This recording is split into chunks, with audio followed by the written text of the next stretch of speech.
Check. There we are. Pika. Drinka. Canadian Bear. Pre-recorded live before a studio audience of my stuffed animals. It's the Comics Coffee Table, where we take a break. We take a coffee break. We can talk about comic books every day, and we do.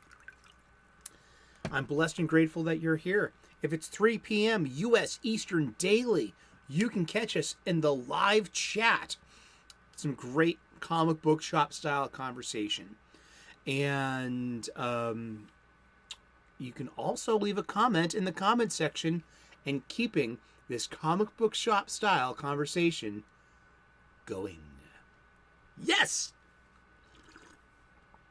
Nice cuppa. I'm enthused. I brought snacks. I got some chicken tenders. Did you bring any snacks? Don't talk with your mouth full, Sully. It's rude and disgusting. Get some class. What, do I have crumbs on me? Star Wars veteran. It's an original. I made this t-shirt. Yeah, with a t-shirt generator on Amazon.com. I made this t-shirt. You can make your own. Yeah, I mean, I asked my stepdad, Hoppy, if I could get his blessing. He was a war veteran. So he said, yeah, you can wear that. And I'm like, okay, thanks, Bob. So yeah, I'm a civilian. So, you know, thank you to anyone out there who has served their country, especially the United States military. We've got dear friends and family. A lot of them are Marines and the Navy as well. And, and don't forget the Coast Guard. They're just as important. Thank you so very much for tuning in today. We are going to take our minds off of our minds. We are going to leave our problems over there for a couple of minutes. We're going to pull up a chair, grab a cup of whatever it is you're shoving under your nose today there, Pally. Sizzle chest. Friend. Neighbor. Parish member. No, that's a bit too parochial for me. Here at the Comics Coffee Table, the coffee table is where my friends and I would always congregate. We would shoot the breeze. There would always be a stack of books, a stack of movies, a stack of music, and a stack of comic books.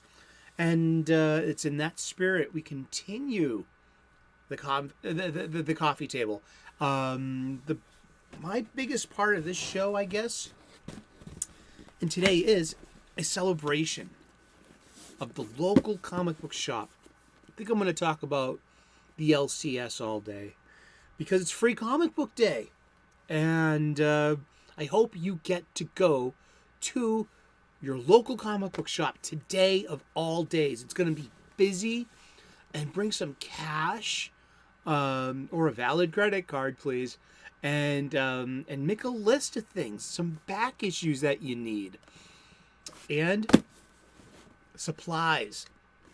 I could be getting my supplies from my online supply chain, the one with the free shipping and the built-in movie network.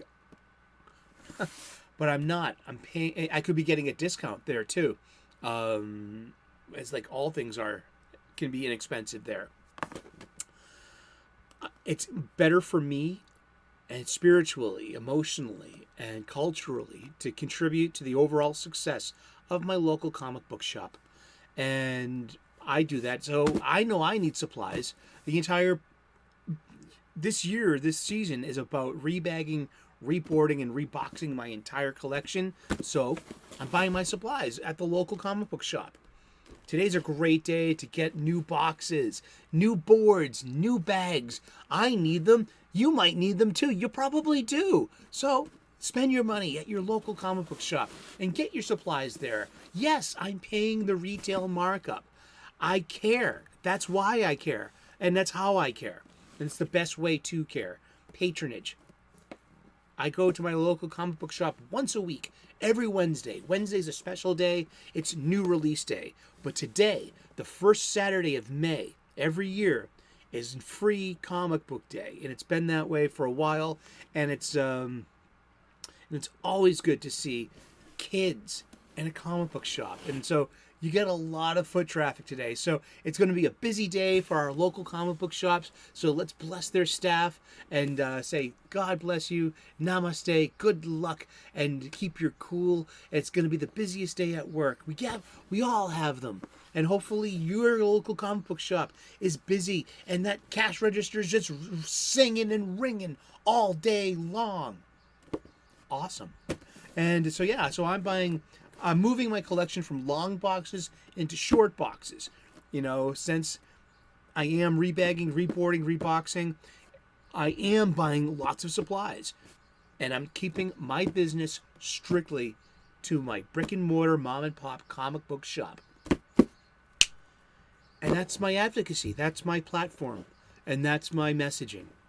And that's how I want to help. And yeah, I think that's a good idea. And so I want to pay it forward by hopefully inspiring you to do the same thing. Because that would be awesome. That would be cool. Alrighty, let's get to it. Did I read the show notes? Come on, I can't read your writing.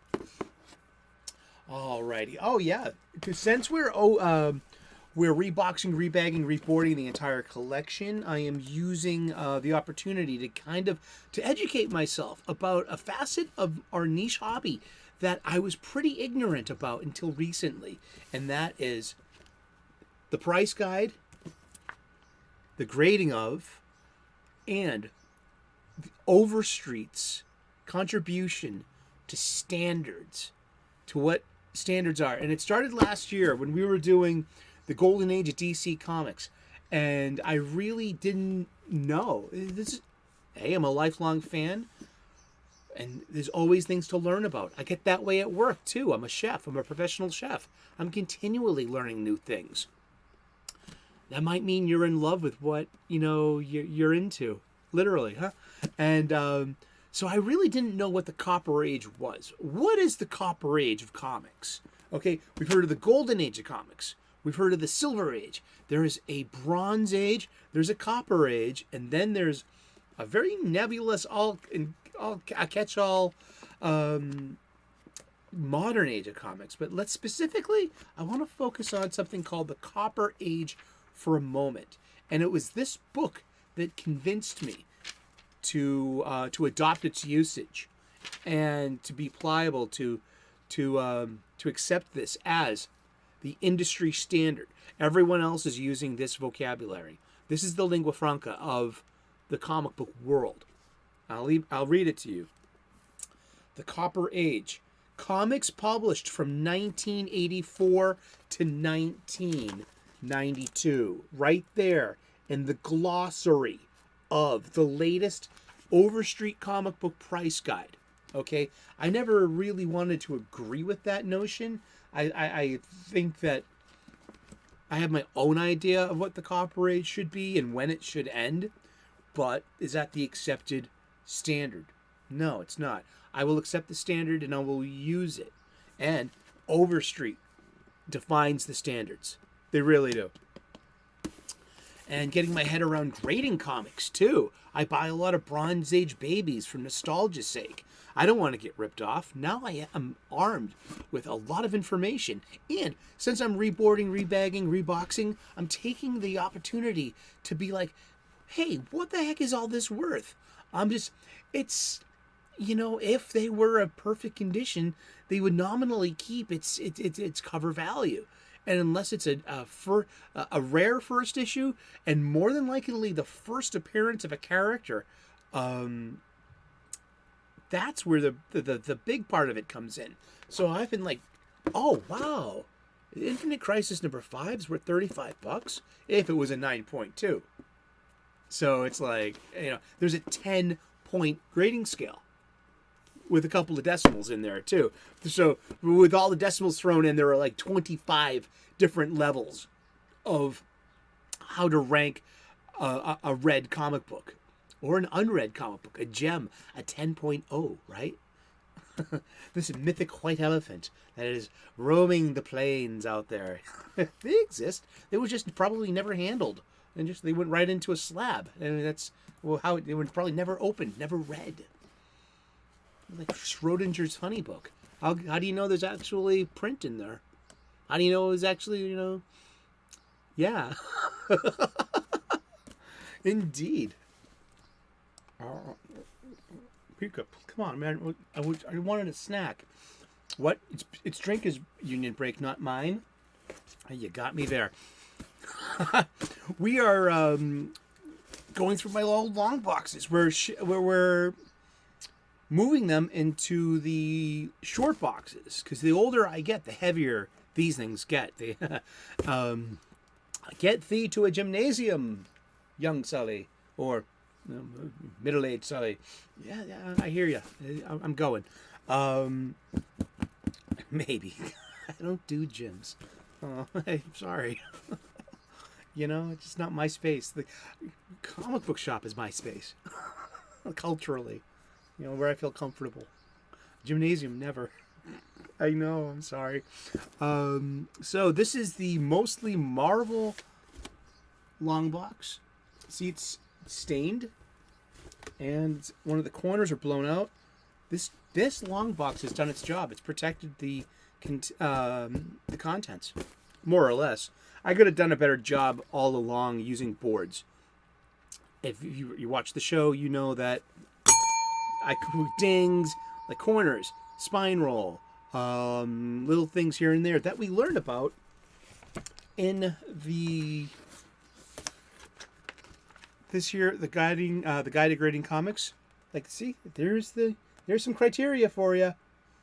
Seriously, I actually opened up a book that I got from the comic book convention in the dollar bin, and it had an odor when I opened it up, and I was like, damn, that's what it's talking about. It was like vinegar or something. It was just it was funky, a little stinky. So yeah, I mean, seriously, any of these, if you can identify that on your funny book, we call that a ding. Here in this channel too. Or in other places too, but yeah, I'm ding. So any of these can be a ding. And any of these dings, they accumulate, overall decrease the value from 10 down to 0. And there's your spectrum of 25 different points with the decimal points included. 0 through 10 with the decimal points. They're like basically 25 accepted grade definitions. Here we go, right here. That's the 10-point grading scale. Yeah. This is, once again, Overstreet providing an industry standard. It used to be a 100-point scale, but then they just moved the decimal point over. And it's also, grading comic books are based in two other hobbies, stamp and coin collecting.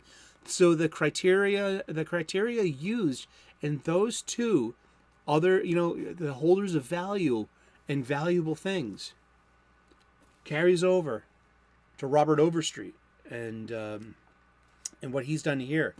And I'm very happy. I'm a very happier comic book fan having this great information. I mean, I never learned this, until now, almost 50 years. Huh? Ain't that cool? I think that's cool.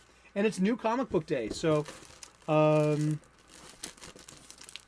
I mean, you can go to your comic book shop today and get something known as free comics. There will be comic books, at least one per publisher, major publisher, and you show up. You don't have to buy anything. It's better if you do. It's good for the comic book shop. Please buy something at the local comic book shop. And we got these two, for example. See the trade dress, that banner. Okay. These two are probably from the same year. This is from Free Comic Book Day 2015. The comic press is NEC, New England Comics Press. They are purveyors of The Tick, and also a local comic book chain to Massachusetts and New England. I grew up with these stores, let's see, and this is also from 2015. This is Divergence. This is leading into Convergence, the pseudo crisis that came about before DC Rebirth, exiting from the New 52 age. And yeah, and it's got stories, basically stories from each of the from all upcoming comics. So it gives you, it's a preview, or it could be its own independent tale too, like an issue 0. Like I remember also, it's in another long box from the same year, but 2015, I believe. Yeah, I got Secret Jonathan Hickman's Secret Wars issue number 0 for Free Comic Book Day. And so that's, it just, what's in issue 0? We talk about that all the time on this show. I love the publishing gimmick of an issue number 0. And so, yeah, today is the 1st May, in the first Saturday in May, Free Comic Book Day. It's on a weekend, so there's no school. And so it's a great excuse to bring kids to a comic book shop. And it's great. It's just got a lot of energy. So hopefully you are able to get to your local comic book shop today and look around and be like, do I need supplies? The answer is probably yes. So buy your supplies at your comic book shop and just check out what they have to offer, like acid-free boards. Comic book sizes. Is there one? I don't really get the whole size thing.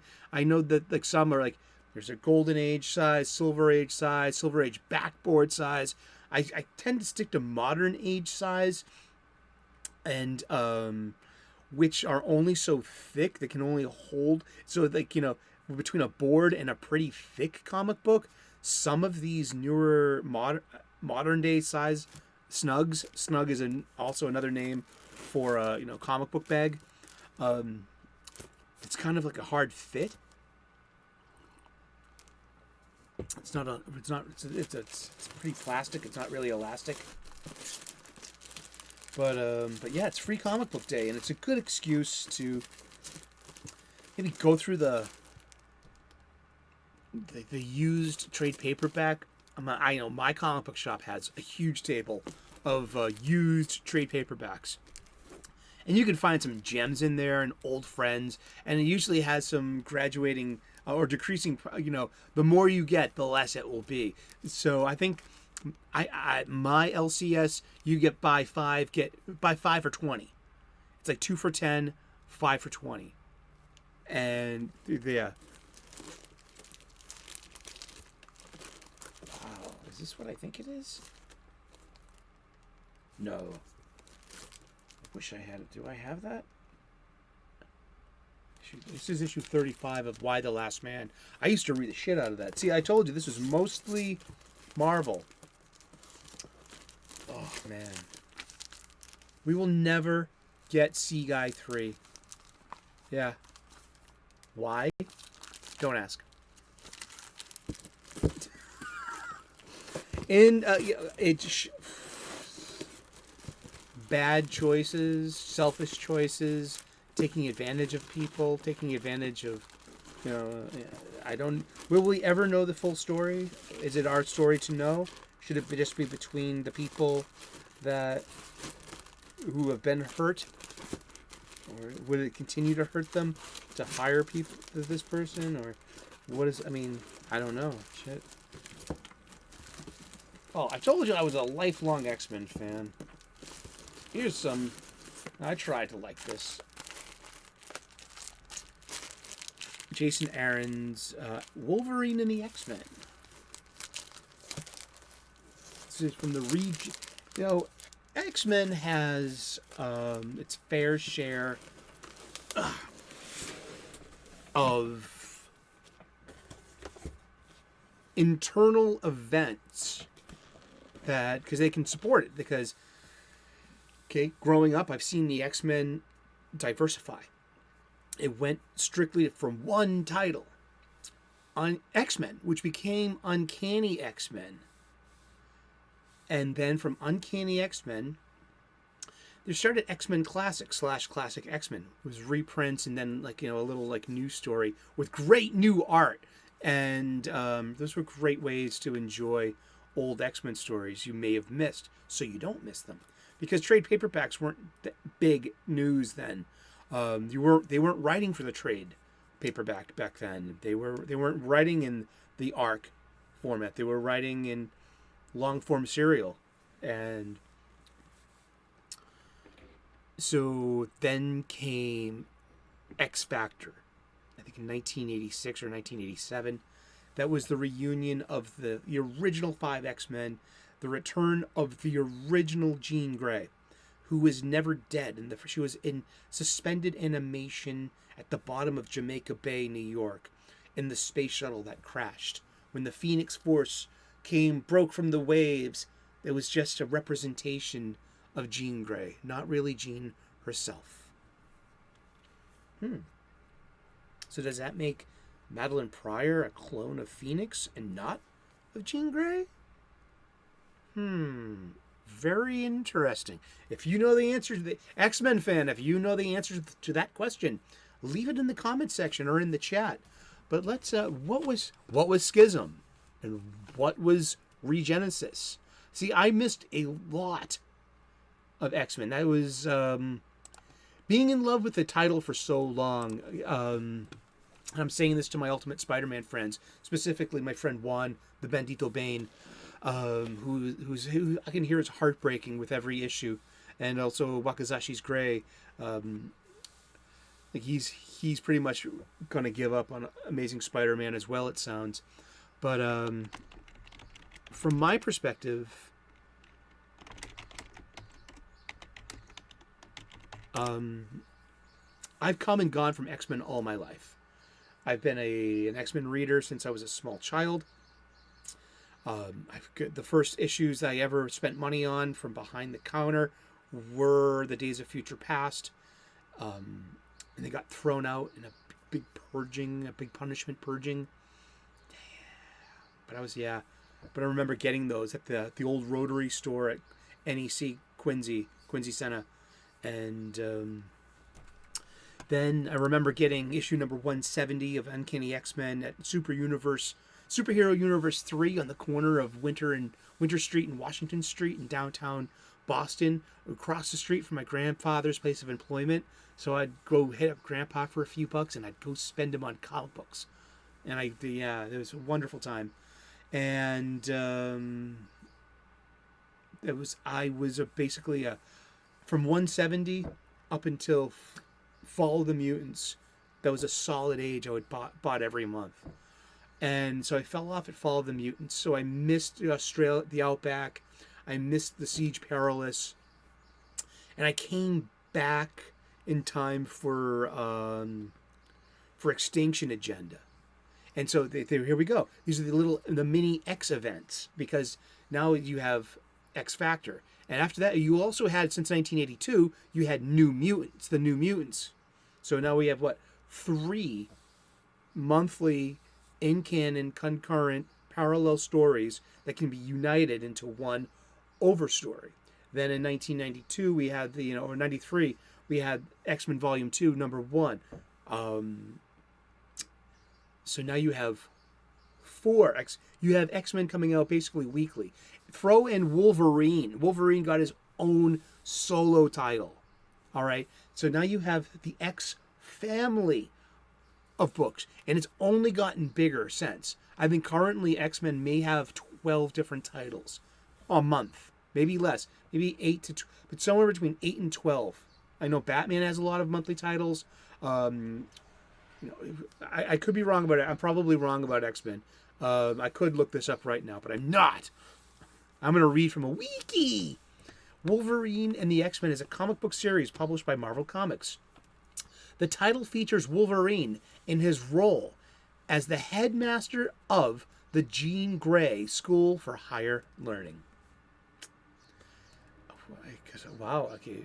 It's during the 2011 crossover X-Men Regenesis, when Wolverine left Utopia With a group of X-Men and students, they moved back to Westchester, New York, where they founded the Jean Grey School for Higher Learning to replace the Xavier School. Now, Scott Summers, Cyclops, had his own team of X-Men, and they were the paramilitary organization.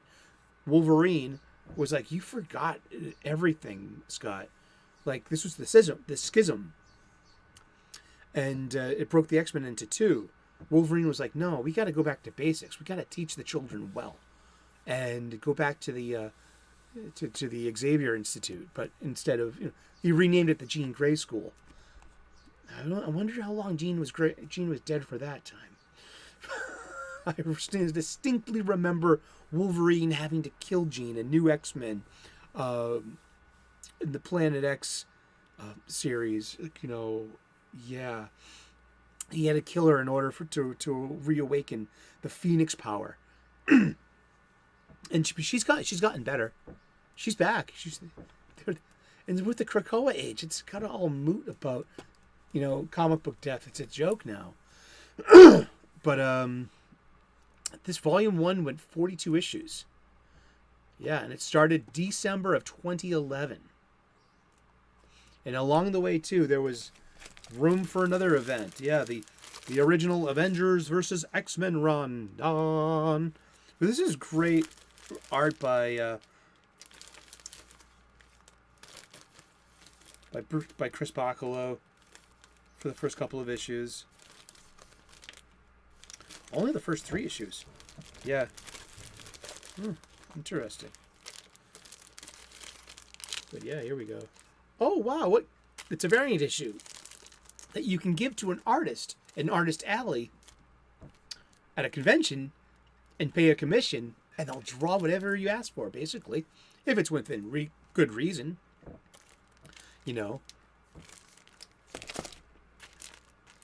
I really do like Chris Bachalo's X-Men art, though. It's just very cartoony.